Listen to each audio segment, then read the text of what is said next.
بونتو باثنين مترشحين بثلاث.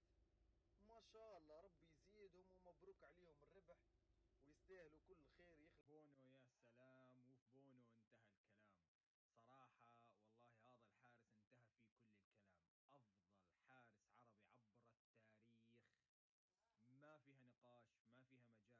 يعني حتى لما المغرب تقدم أداء سيء زي ما شفنا بالشوط الأول، بيجي حارس وبيشيلها في حيطة ما شاء الله عليه. يعني الواحد لما يكون عنده حارس زي ياسين بونو بيروح بيحط راسه وبينام مرتاح، ما بوك الهم سوء الدفاع أو سوء الأداء بشكل عام.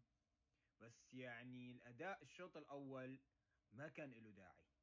ما بعرف شو صاير اليوم كاين للمغرب في الشوط الأول، ما كان له داعي صراحة. يعني الواحد حط إيده على قلبه 100 مرة. بس الشوط الثاني محمد وهبي حط التاتش، حط اللمسة السحرية، تمام، بنزول مرابط ومسك الوسط بالقوة البدنية والخبرة. ما شاء الله، تك تك تك، واحد اثنين ثلاثة ورا بعض، خلصت المغرب وودت كندا تروح تلعب هوكي. هذا كبيرهم، لعبة الهوكي هم بس جايين على كرة القدم مع المغرب مع أسود الأطلس. ثقيلة عليهم يا غالي، ثقيلة عليهم والله. وما شاء الله على المغرب، فعلا فخر للعرب كلها. يعني المرة الثانية على التوالي بربع النهائي، ما شاء الله، وألف ألف مبروك للمغرب ولكل العرب.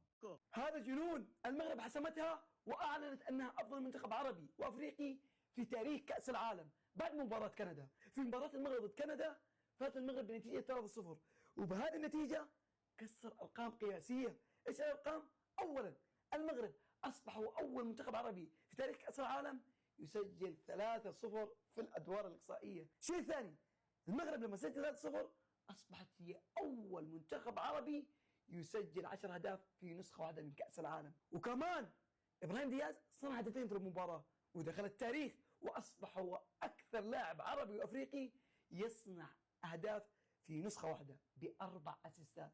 وأقوى رقم سجله المغرب في هذه المباراة أنه أصبح هو أول منتخب عربي وأفريقي في تاريخ كأس العالم يتأهل إلى ربع النهائي في نسختين مختلفتين ما سواها أي منتخب أفريقي أو عربي عبر التاريخ. وكمان أقوى رقم يمتلكه المغرب الآن هو أطول سلسلة لا هزيمة في تاريخ المنتخبات ب 42 مباراة بلا هزيمة. المغرب قاعد يكسر أرقام مش عربية وأفريقية بل عالمية. حقه الصراحة، حقه الشوالي يجيه إشادة من المغاربة. اليوم واحد من رجال المباراة هو الشوالي، يخلق الله على الشوالي. شوفوا كيفاش يشجع في المغرب، بربي شوفوا اسمع بالروح، شوف يديه، شوف كل شيء، الجسد متاعه، شوف. امشي حكيمي، زيد يا حكيمي اقلب على اليسار، حكيمي واحدة، حكيمة اثنين، حكيمة ثلاثة، اعطيه فاول. الحكم الكندي، الحكم الانجليزي، هي زلة لسان تتحمل منكم كل تاويل. فيها خطة لحكيمي تيحلو ربي وحده. ايوب وعدي، المغرب تتقدم عن طريق حكيمي وناحي جول. فهمتوها لقطة كي قال لهم حكم كندي، حكم امريكي غلط، لكن يعني قال لك الحكم مع كندا اليوم بطريقة غير مباشرة. شوالي ملا شوالي يا اخوي. بقول شيء على المنتخب المغربي، والله على ما أقول شهيد. رغم أنه بعد كأس العالم 2022 أنا خففت الحماس قليل، أنه كانوا يظهروا ناس يقول هذا منتخب مش عربي، هذا منتخب. المهم يعني احنا نركز على الحاجات، نركز بالقول على الحاجات الإيجابية. فلكن ما شفتش أنا منتخب بهذه الهيبة والثقة صراحة كمنتخب أفريقي في أفريقيا زي المنتخب المغربي. يعني كندا لعبة كان شرس، ضغط، ما قدروش حتى يصنعوا فرص المنتخب المغربي بسبب المنتخب الكندي. رغم انه ما حبيتش انا لعبهم، بس كانوا يضغطوا كتير، وكنت خايف يكون في حتى طرد بطاقات حمراء وكذا وتصعد الموضوع. بس ما حصلش هذا الشيء، لأن المنتخب المغربي أثبت 3 هجمات مرتدة جاب فيها جول وعاد ضيع جول يعني الجول الثالث ضيعه، بعدين جاب الجول الثالث في الهجمة الرابعة. صراحة بهذه الهيبة والشخصية منتخب أصبح له وزن ثقيل. يعني أنا رجعت من الدوام، الفرنسيين خايفين بيلاعبوا الباراغواي الآن، المباراة بتبدأ. إذا فازوا يتقابلهم والمغرب فخايفين، يقول لك يمكن المغرب يهزمنا احنا. فصراحة تحياتي للشعب والمنتخب المغربي، وخاصة مع هذاك الحارس يمكن الاحتياطي اللي قال أنا عربي بتكلم بالعربي، ما قال juste que tu saches je vais parler en arabe, il faut après faire la traduction. تحياتي والله. هو وصل الحال في المغرب انه لا، انه وضع نفسه بين الكبار، هذا الشيء اتفقنا عنه. لا، وبيلعب وبفوز مثل الكبار.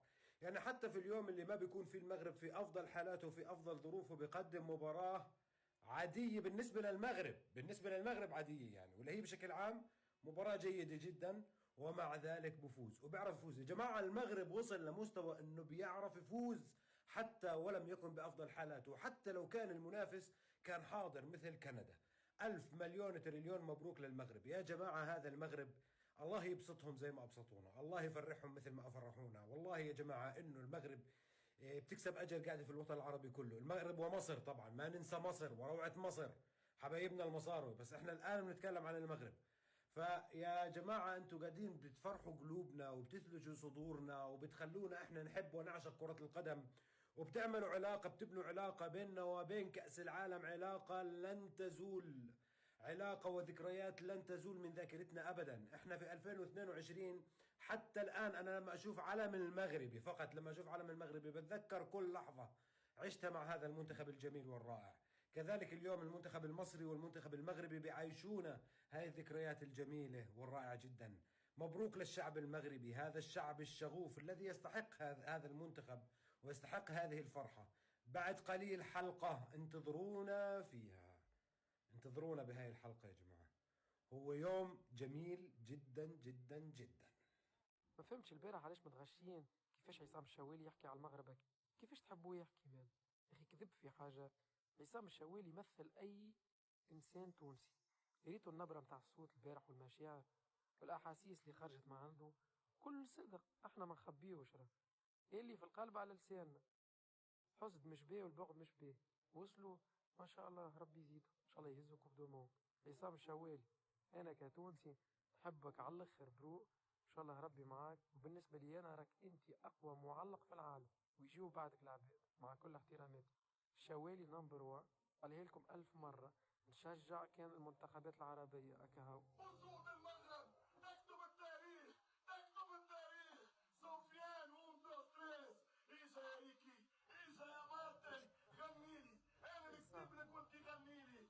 1 2 3، اتركني، متعني، نورني، هنيني يا عربي هنيني. ريتش قال لهم كعربي هنيني. عصام برافو برافو برافو. والمغرب نورتنا كعرب، الناس كل ديما المغرب. ان شاء الله يربحوا فرنسا ويهزوا كوب دو موند يا رب، ان شاء الله نفرحوا معاهم ديما المغرب. قاعدة يا جماعة نتفرج في الماتش نتاع المغرب وكندا في قهوة في تونس، قلب العاصمة تونس. الناس الكلها قلبا وقالبا مع المغرب. كي تشوفوا والله الناس الكل تصفق والناس